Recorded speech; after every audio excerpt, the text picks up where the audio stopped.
Last week we talked about consumer spending, consumer demand. We talked about business spending for investment. Consumer spending, as all of you know, generally fairly stable. It responds to increases and decreases in income. Business spending for investment, meanwhile, is prospective. It looks forward into the future. People make decisions about whether they should hold more inventory, hire more people, build on new things.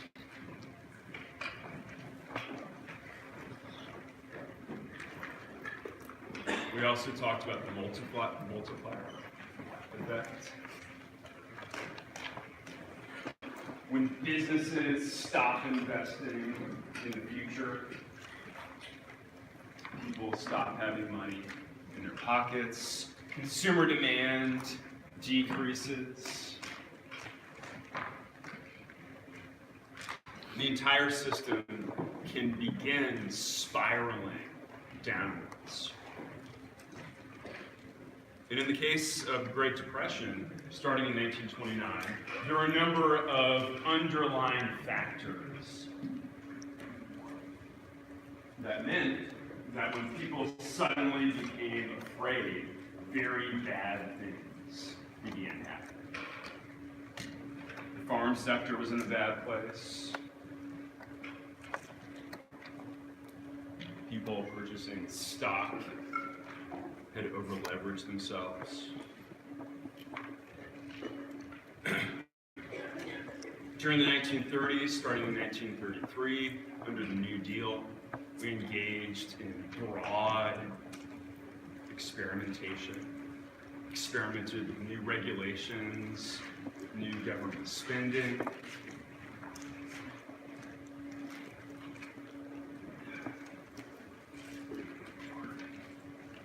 In the realm of macroeconomic theory, John Maynard Keynes, writing during the 1930s, writing in response to this calamity of the Great Depression,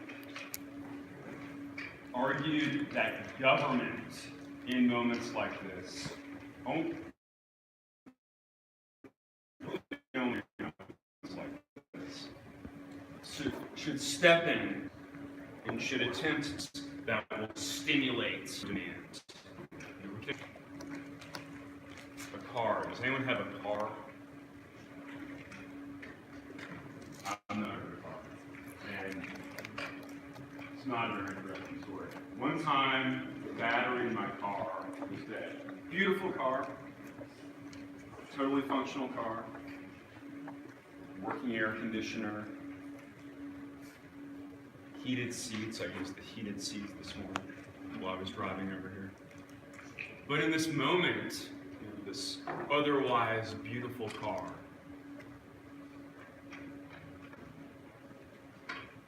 could not be driven. So, unfortunately, I did not own jumper cables at the time. I was very irresponsible.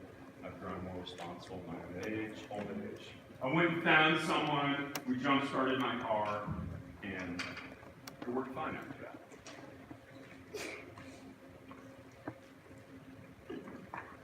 Keynes used this image, the image of a non-functional car that just needs to get started up, just needs to get jump-started. And Keynes argued that we could use fiscal policy, taxing and spending, use monetary policy, control over the monetary supply, of the money supply, to jumpstart a stalled economy.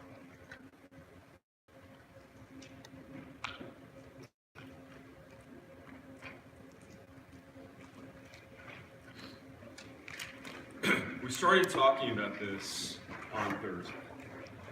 You know, at some level, this sounds like a technocratic solution. We know we can use fiscal policy. We know we can use monetary policy. But these things do not exist independently of politics. They don't exist independently of politics. When we start talking about these things, we start talking about using fiscal policy, we start talking about using monetary policy to become involved in trying to jumpstart the economy, we are entering into very dangerous, provocative territory.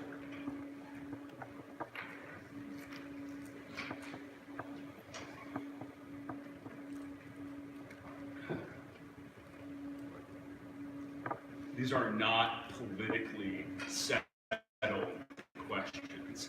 In practice, politically, what these things should look like. These things are highly contentious, highly contentious.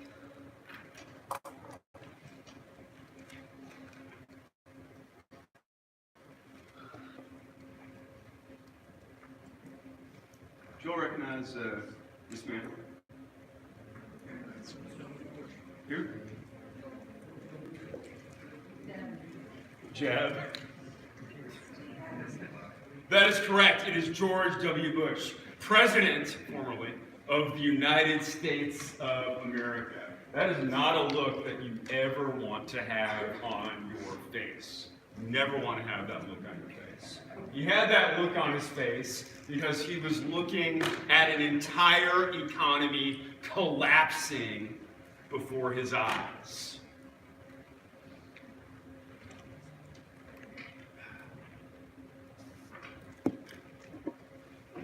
This is a still photograph from a very momentous, semi-infamous series of events that occurred on September the 15th, 2008.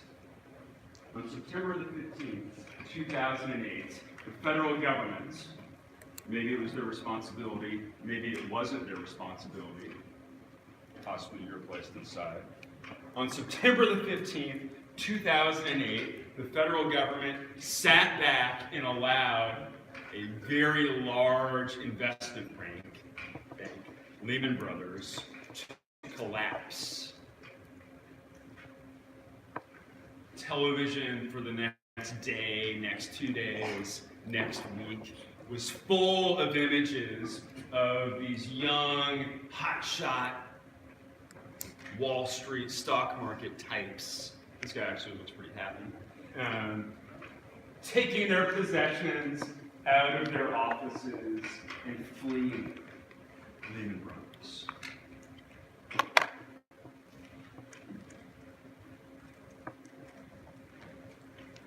This was a terrifying moment, really for everyone.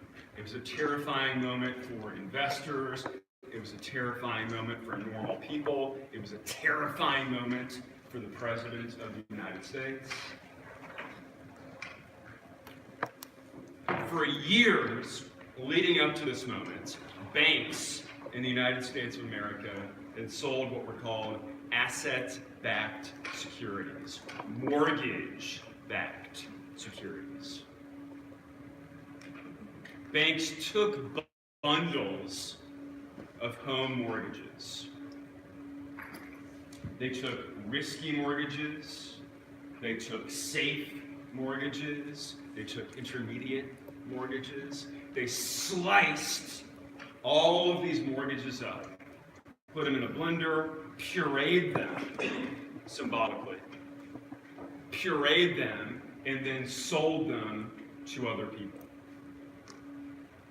So you, individual family, would get a mortgage from a bank. The bank would then sell that mortgage as a financial instrument.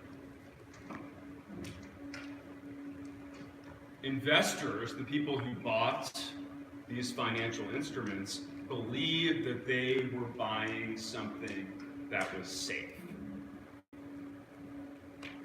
They believed that by bundling these risky mortgages with less risky mortgages,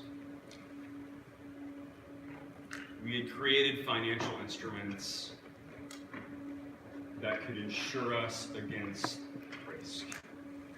Beyond that, the people selling all of these financial instruments had insurance against the possibility of default.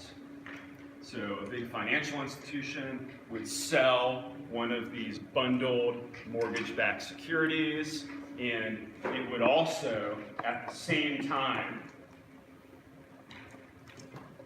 purchase insurance against the possibility that the entire thing collapsed.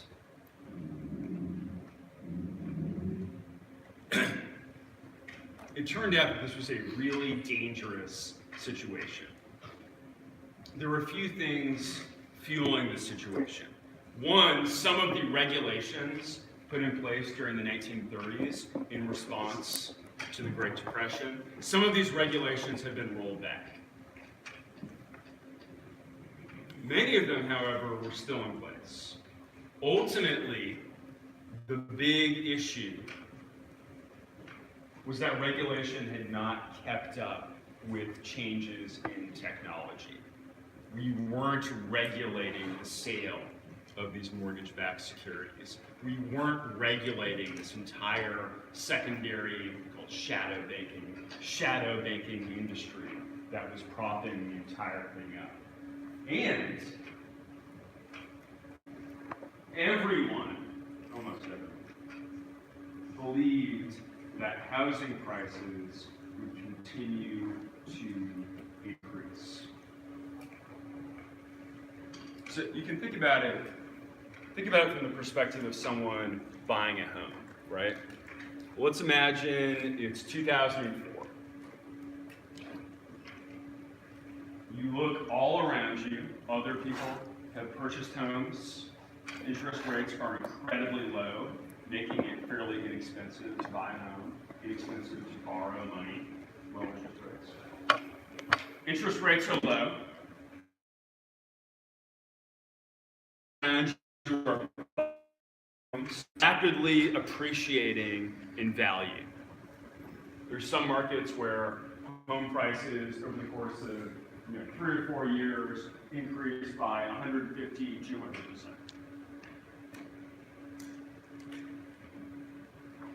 So if you're an individual, this seems to make sense, right? Get a mortgage, buy a home, the home will increase in value. Later on, you can sell that home, buy an even nicer home, pay off all of your credit card debt.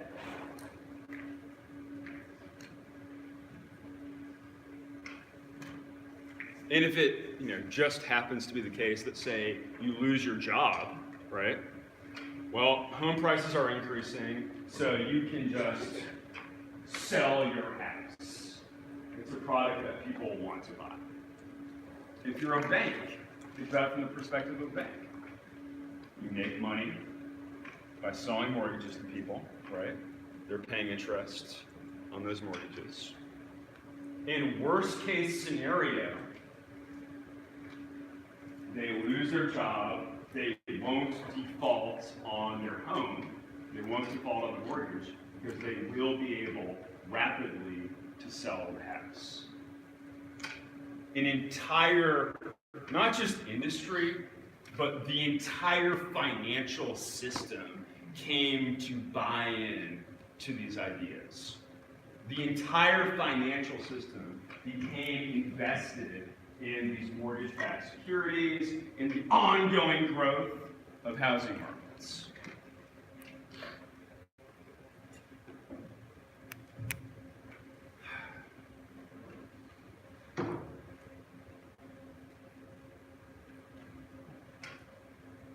Starting around 2007, however, housing prices started to level off, became harder and harder to rapidly sell your home. And then housing prices started to decline. The entire idea underpinning the system was called into question. And we entered into a recession, a small recession.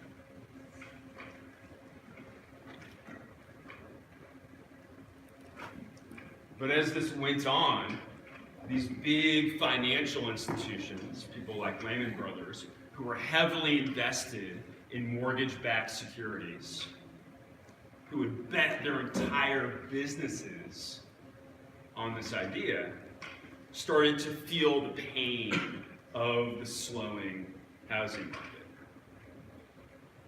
In March of 2008,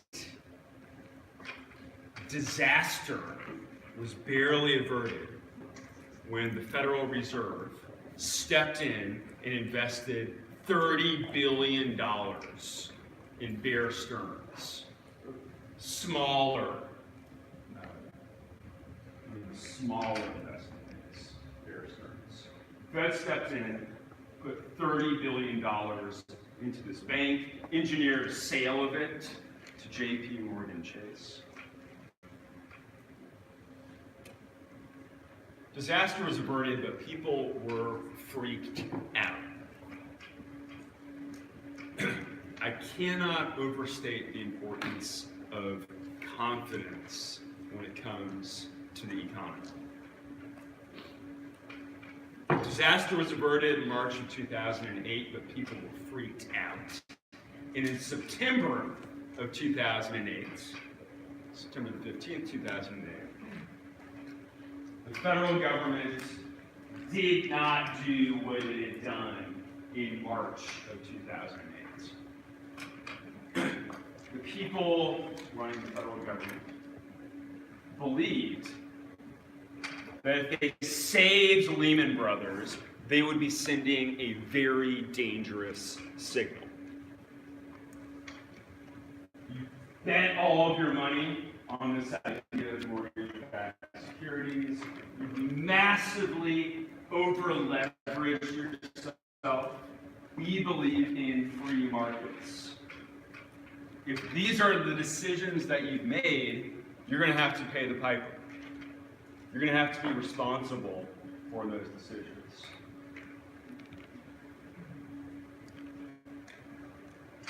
They didn't want to be in a position where they had to bail out every single bank.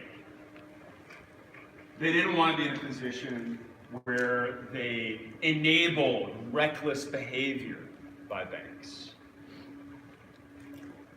So on September the 15th, 2008, they let Lehman Brothers collapse. They let Lehman Brothers declare bankruptcy.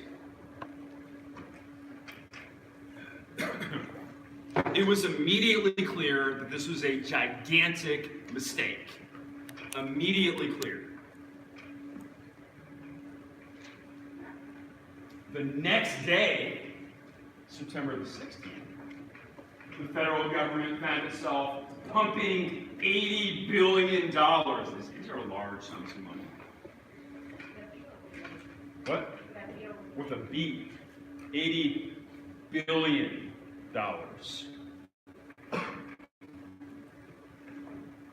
They might be small soon. The federal government, the next day, September the 16th, found itself pumping $80 billion into AIG, that had insured mortgage-backed securities. So, for a humongous amount of money. These mortgage-backed securities, this thing underpinning our entire financial system as of 2008, by mid-September 2008, it was clear that they were toxic waste. They had no value. You couldn't sell them. They certainly were not worth anywhere near the prices that had been paid for them.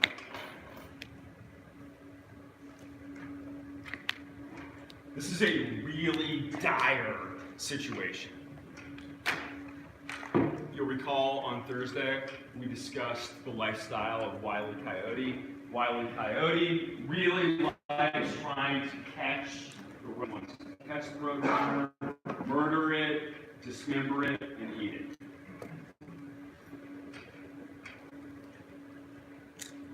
This is a Wile E. Coyote moment.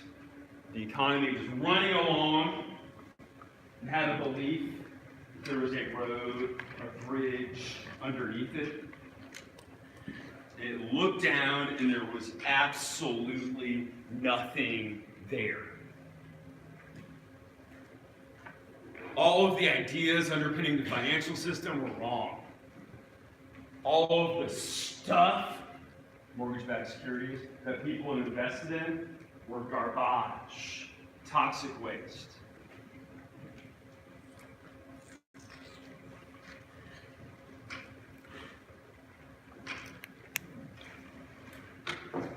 It was clear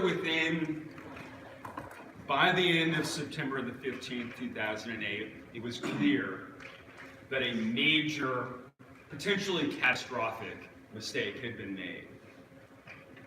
The next day, the federal government started pumping money to prop up AIG. On September the 18th, 2008, 3 days later,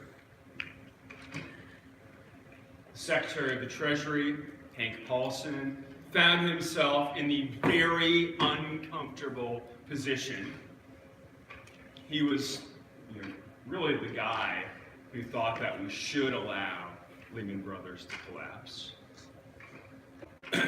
Secretary of the Treasury, Hank Paulson, found himself in the very uncomfortable position of proposing a $700 billion bailout of the financial industry. In effect, Paulson, and there's George W. Bush looking really unhappy behind him. In effect, Henry Paulson and the Treasury Department proposed pumping a bunch of money into these big investment banks in order to make sure that they did not completely collapse, bringing down the entire economy with them.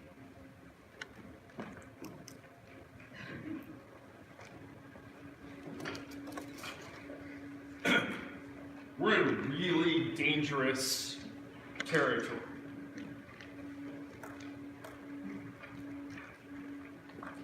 In part, because by holding a press conference like this, even the act of making this proposal,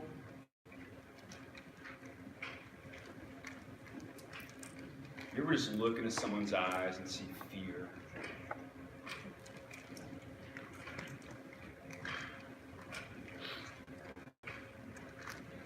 They sent a signal to the economy. They sent the economy a signal to American markets, to world markets, that if this didn't happen, if we didn't step in right now and stop the bleeding, the entire thing was going down in flames.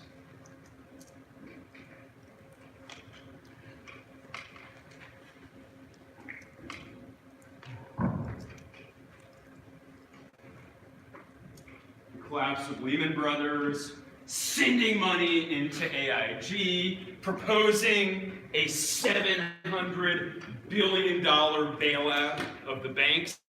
3 pages long, by the way. 3-page long proposal.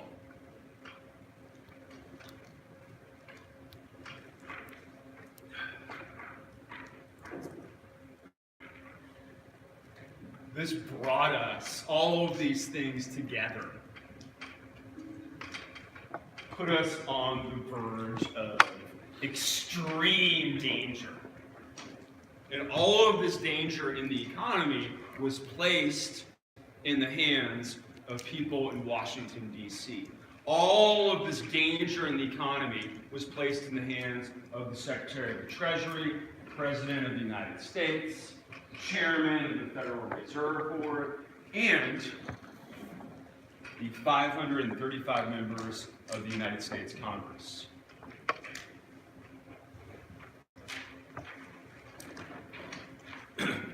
At the time, we had a Republican president, George W. Bush, and a Democratic Congress.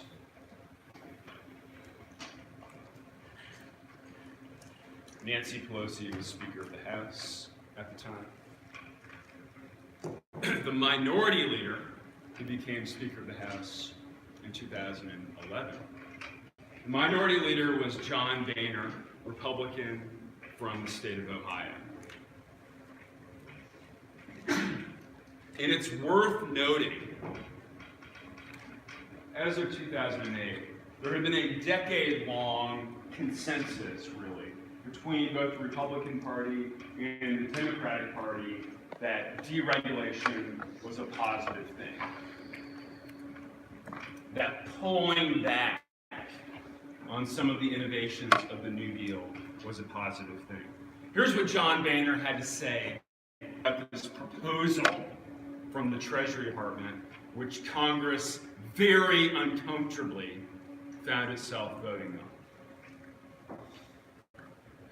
These are the votes that separate the men from the boys and the girls from the women. These are the votes. These are the votes that your constituents sent you here to decide on their behalf. They didn't tell you it was going to be easy. They didn't tell you, no, it's going to be black and white, and you won't have any shades of gray. John Boehner did not want to be in the position of wrangling all of the members of his conference, all of the Republicans in the House, to vote for this thing.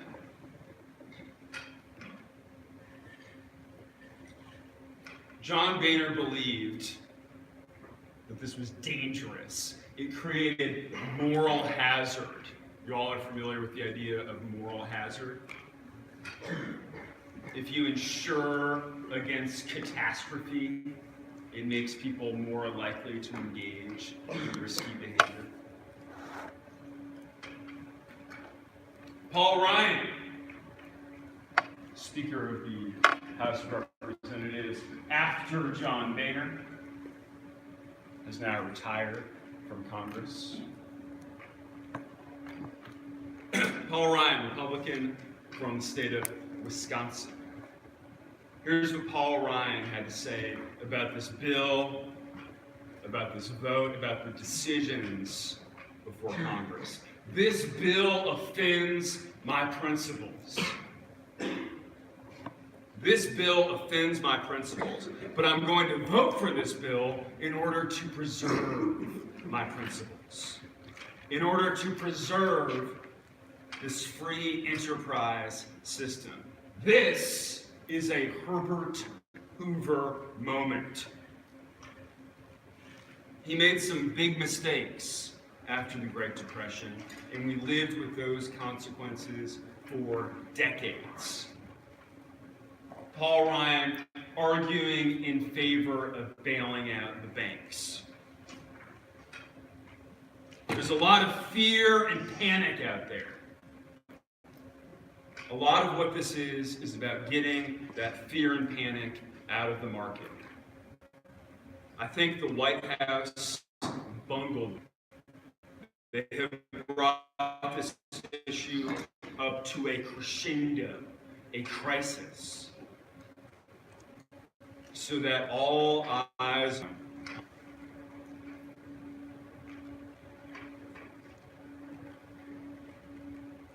When we talk about consumer demand, we talk about business spending or investment, we talk about the multiplier effect. All of these things sound like technical solutions. But all of these things are political. They are not technical. They are intertwined with politics. Politics is inescapable.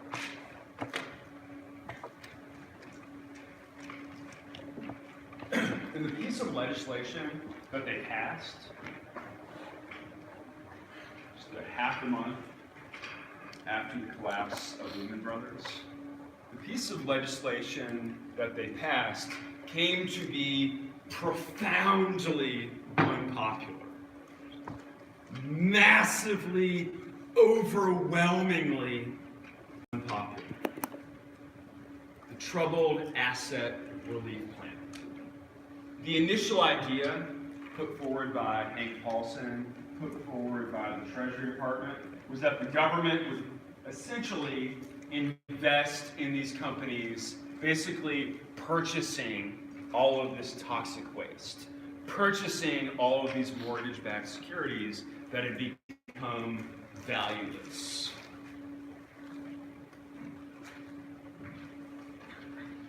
Ultimately, however, the Troubled Asset Relief Program, TARP, proved even more expansive than this.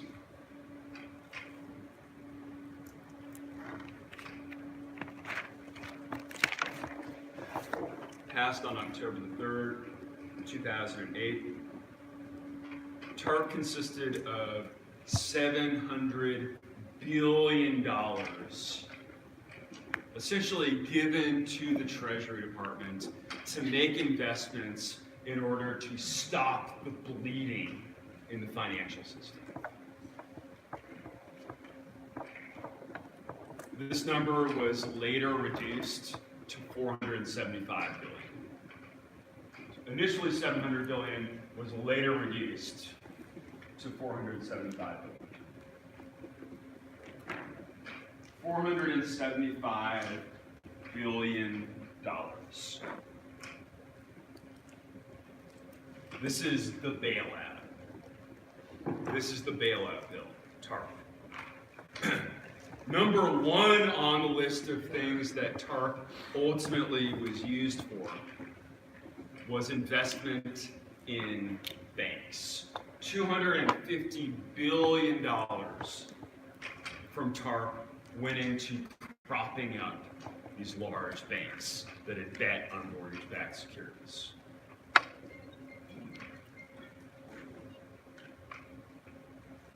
$27 billion went into various programs intended to jumpstart credit markets. $70 billion went into AIG, this big company that had insured many of these investment banks.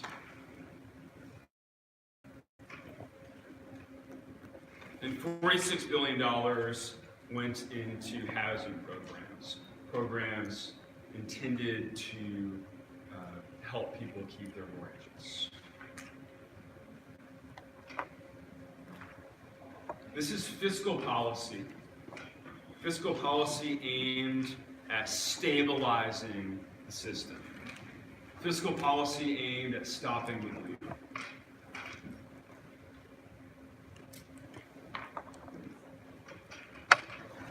This is a nice graph, a good way to visualize what happened during this period.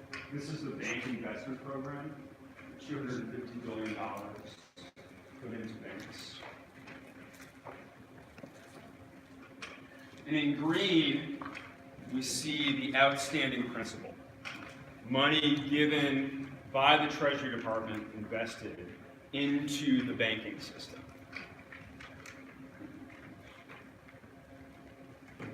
In 2008 and 2009, there was a lot of outstanding principal, a lot of federal government money sitting in these investment banks.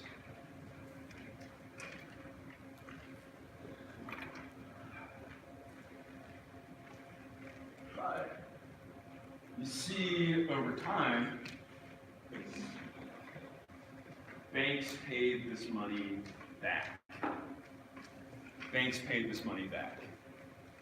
And in fact, ultimately, and we're a decade later now, ultimately, all of the money from TARP was recouped.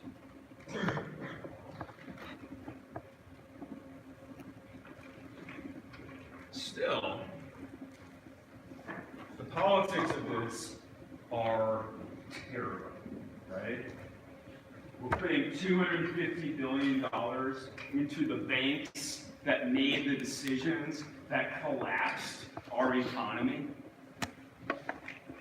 We're putting $250 billion into bailing out these guys in fancy suit Wall Street.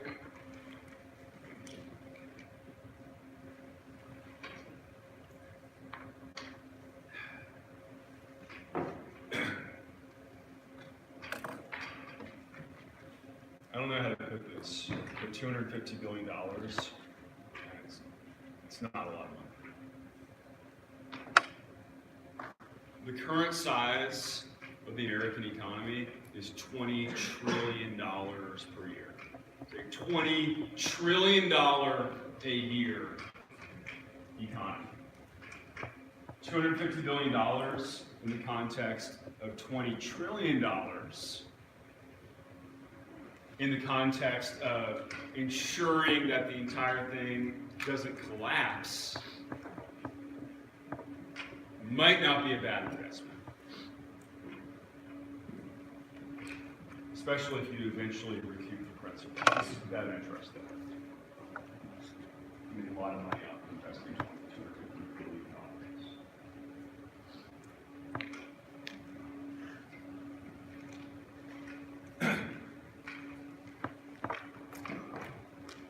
All of this took place within the context of a presidential election. There was a presidential election at the beginning of November in 2008. So basically, a month later, the entire economy collapses. A month later, we have a presidential election. Lehman Brothers bankruptcy, the collapse of the economy. John McCain was probably going to lose this election, but those things guaranteed that John McCain, a Republican like George W. Bush, was not going to be winning this election. George W. Bush was already massively unpopular as of 2008. The complete collapse of the economy did not help with his popularity, and it did not help with the popularity of the Republican Party.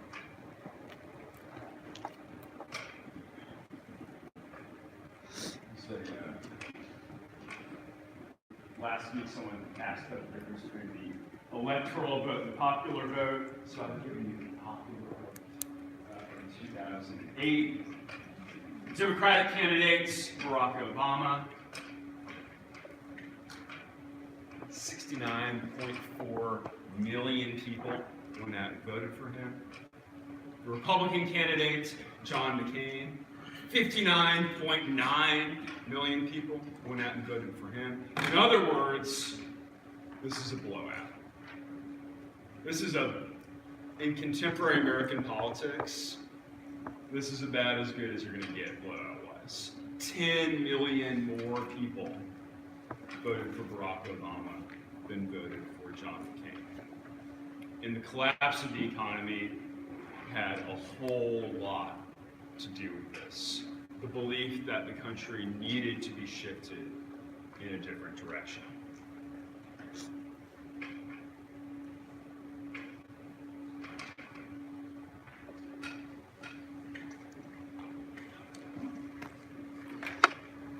Barack Obama did not become president until January of 2019, meaning that even after, pretty obvious, even after this election, George W. Bush continued to be the president. And in December of 2008, things continued, terrible ending to the Bush presidency.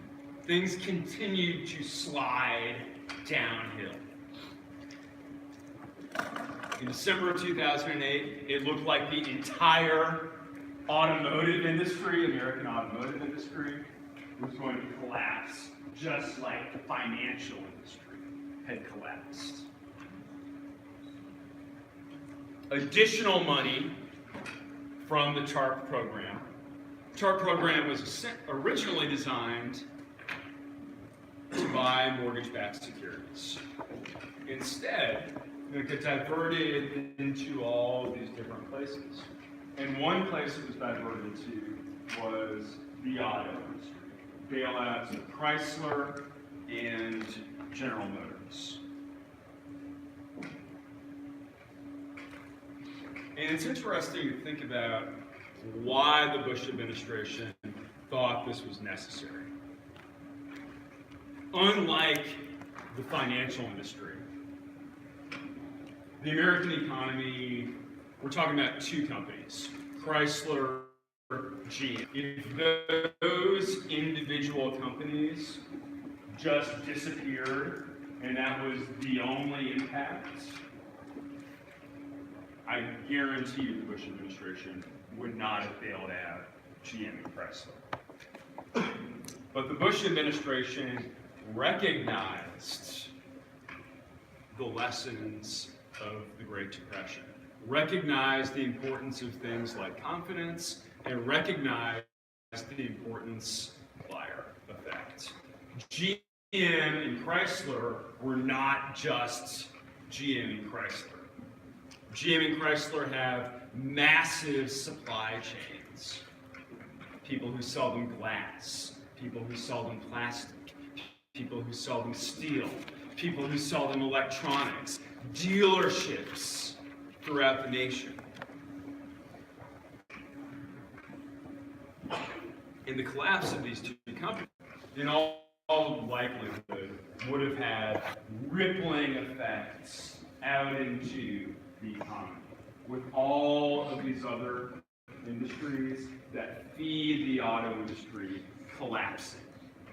And all of the consumer associated with glass, plastic, and the entire collapsing.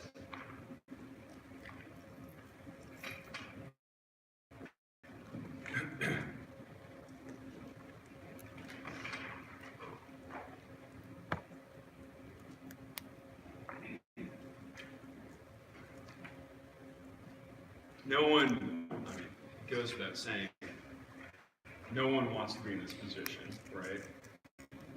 No one wants to be president.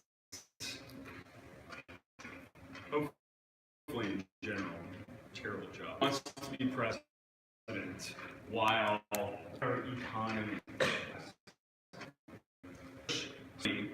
did not want president to bailed out banks and bailed out auto industry and sent a bunch of money into the economy. It's not the president he wanted to be, but it's the president that he was forced to be as a consequence of circumstances. Here's what George W. Bush had to say about all this in 2012. I didn't want there to be 21% unemployment. It's notable, think about George W. Bush, think about Paul Ryan.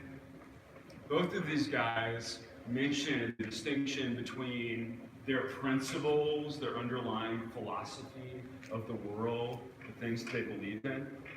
The distinction between that and what they actually found themselves doing. Really interesting to think about. I didn't want there to be 21% unemployment. Sometimes circumstances get in the way of philosophy. I said, no depression.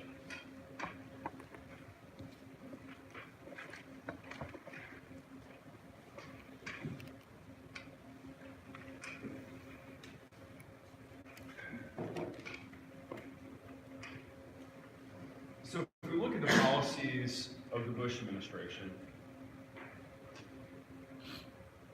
at least the policies that I've talked about so far, think about TARP. This is fiscal policy, government spending. It's only one side of the coin. Think about big things from the Keynesian perspective, big things that the government can do to go in and jumpstart the economy. Fiscal policy is important. And TARP is not in any way a jumpstart. It's not in any way a jumpstart. TARP is a oh man, your leg is bleeding profusely and you're going to die. Let me take a cloth and press really hard on it to stop the bleeding. That's what TARP is.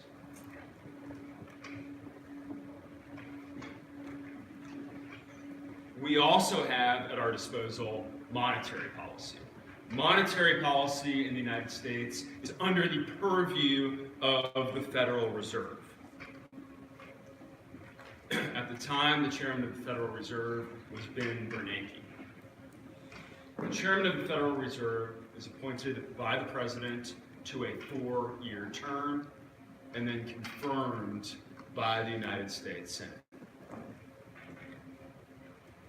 The chairman of the Fed, in other words, the person in large part making big decisions about monetary policy, about the supply of money in the United States, is intended to be somewhat insulated from political pressures.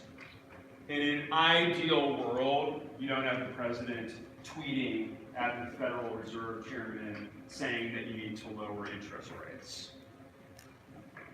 In an ideal world, the person making those decisions is able at sometimes to make difficult decisions.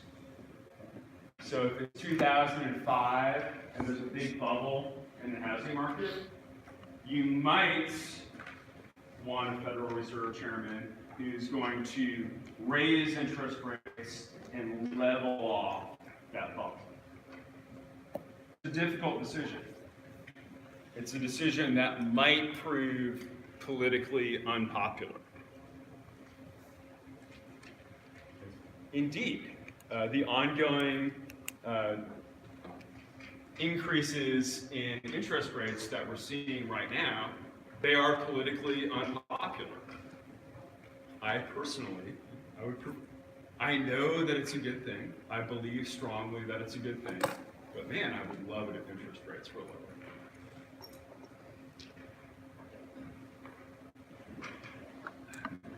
We want, and in fact, really we need that person to be insulated from political pressure.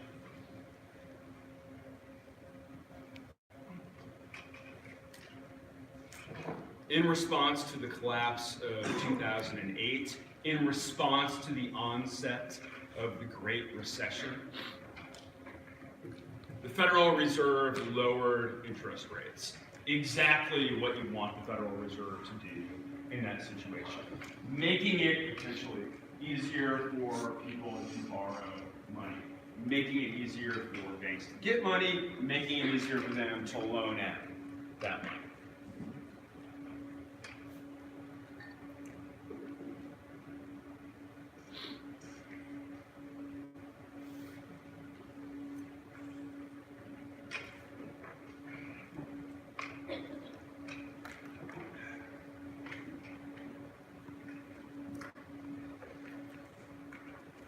It doesn't always work. There's a phrase that people used to use, 1950s, 1960s, hydraulic Keynesianism. Press this lever, increase interest rates, you slow things down. Press this lever, decrease interest rates, and you speed the economy up.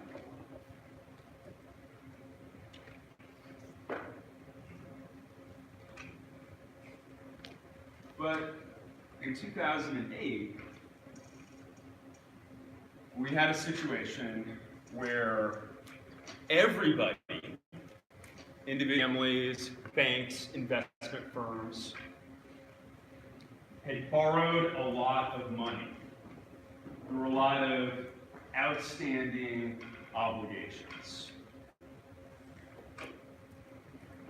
So we can think of this from the perspective of an individual. I'm an individual.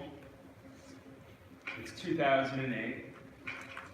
The stock market is collapsing. All the people around me can't sell their homes anymore. Maybe my wages are reduced. husband, wife loses their job. What do you do as an individual in that situation? Start spending less money, right? Start saving, go to the bowling alley less often. You go to the Tex-Mex restaurant less often. Start walking instead of driving your car. At an individual level, that makes a lot of sense, right? Saving money, paying off your debts, trying to square things up in your life.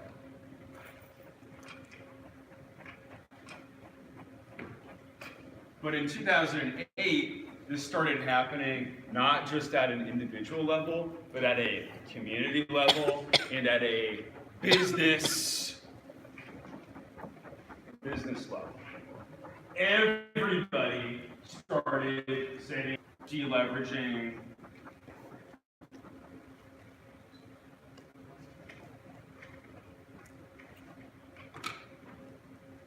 People didn't want to borrow money. People didn't want to lend money.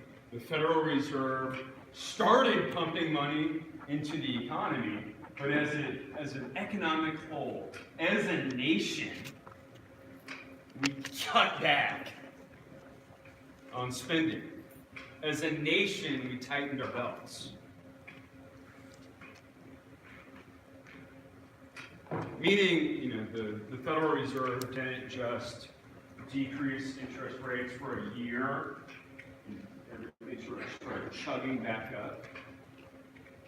Year after year after year after 2008, interest rates were incredibly low. They're still incredibly low, historically, right now.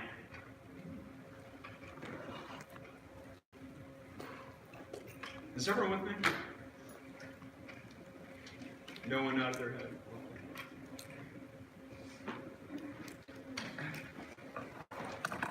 All right, so I think by this point, we have some sense of the things that happened during the Great Depression. We have some sense of what happened during the financial collapse of 2008, some sense of how the Bush administration in the first months of this catastrophe responded. We can pull back a little bit and think about some of the broader implications of this. And I encourage all of you later on today, it's actually freezing outside, but bundle yourselves up, take a nice brisk walk, and just think.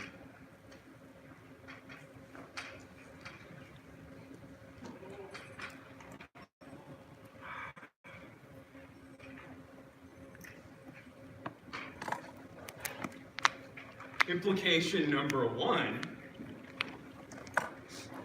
bailing out the banks was really unpopular. We bailed out these large investment firms, and it was often said at the time, we're bailing out Wall Street, but not Main Street. We didn't step in and help out the people who, on any large scale, the people who owned those homes, the people whose communities were being torn apart by this catastrophe. We looked to financial institutions, we stopped the bleeding for them, we looked to the American people and we said, y'all are cool, you're in there.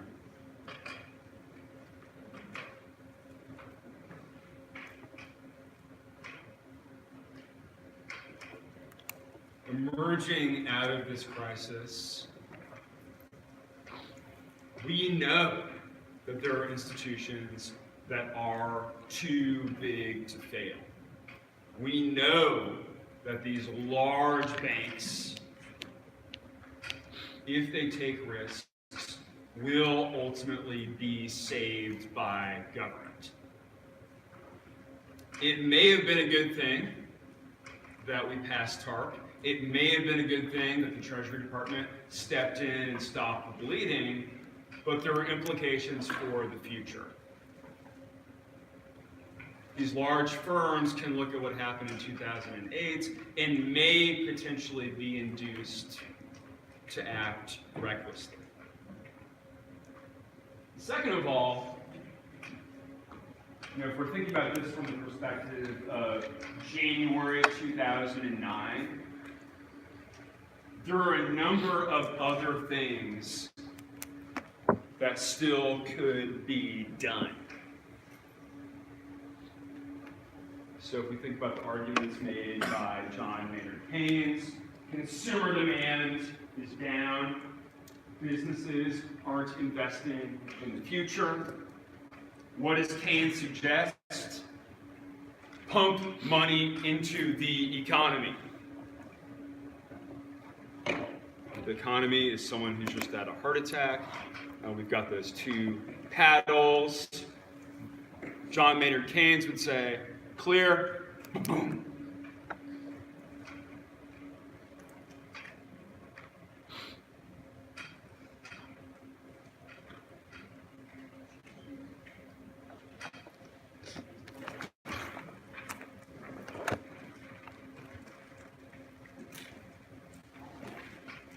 This is a $20 trillion economy.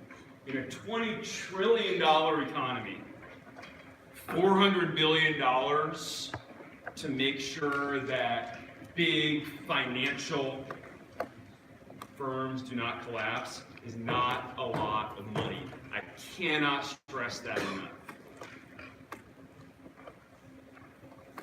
Either it's $800 billion. In 2009, do y'all recognize this man? Marco Rubio? That is correct. That is Barack Obama. In early 2009, the Democratic president, Barack Obama, and a Democratic House of Representatives and a Democratic United States Senate, which actually was filibuster-proof, 60 Democrats in the United States Senate at the time, passed an $800 billion bill, popularly known as the stimulus. So in October of 2008, we have this big bailout bill, the TARP bill. In February of 2009, sort of following the arguments made by John Maynard Keynes, sort of, Congress passed the stimulus bill. $800 billion. $300 billion of which came in the form of tax cuts.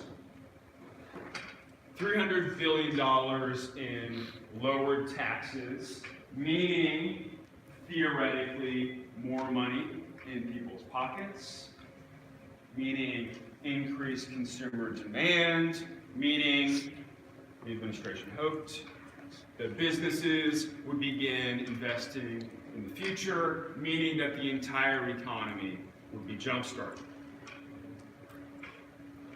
$300 billion in tax breaks, in another $500 million. Am I saying million? This is a billion. Put that B up there.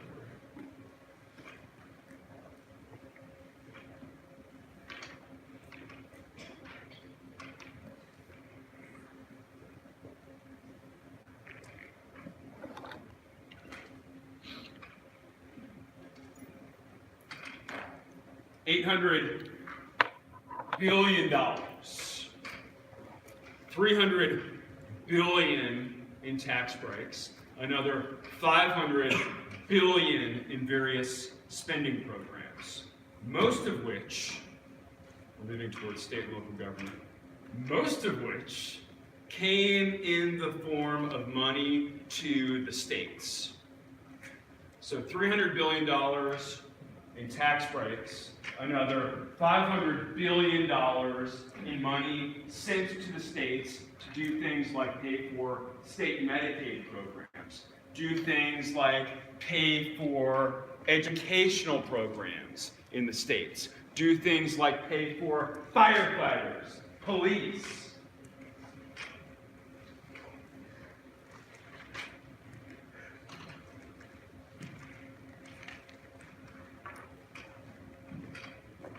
The federal government and the states are in really different positions. The federal government can borrow large amounts of money at very low interest rates. States have to balance their budgets.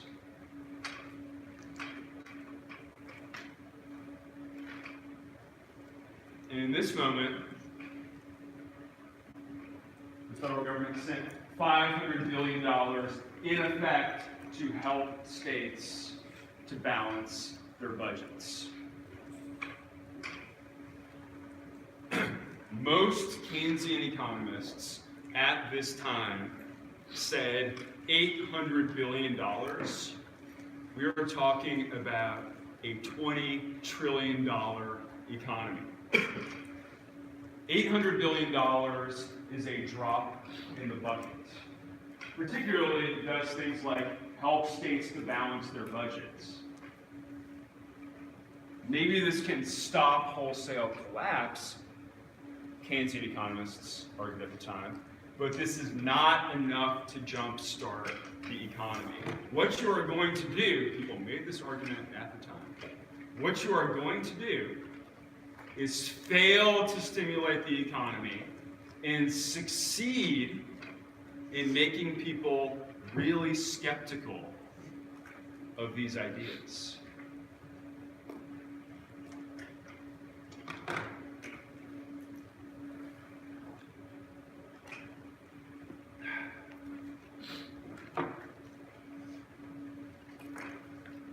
Keynesian economists said stimulus bill, this is weak sauce. This is a poll from August 2009, just a few months after the stimulus bill. As of August 2009, 51% of all Americans believe that the federal government should have spent less on the stimulus bill.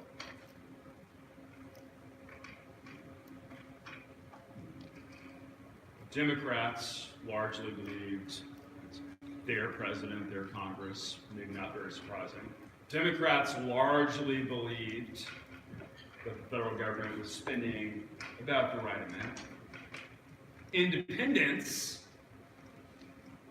a strong majority of independents, 59%, believed that the federal government was spending too much on the stimulus. And very importantly, for the politics of the next decade and for understanding the world that we live in, 76% of Republicans believed that the federal government should spend less. The federal government had overstepped its bounds. We have a quiz on Thursday. I would like to do this quiz on campus in class. My ideal world, you all bring your portable telephones. On that.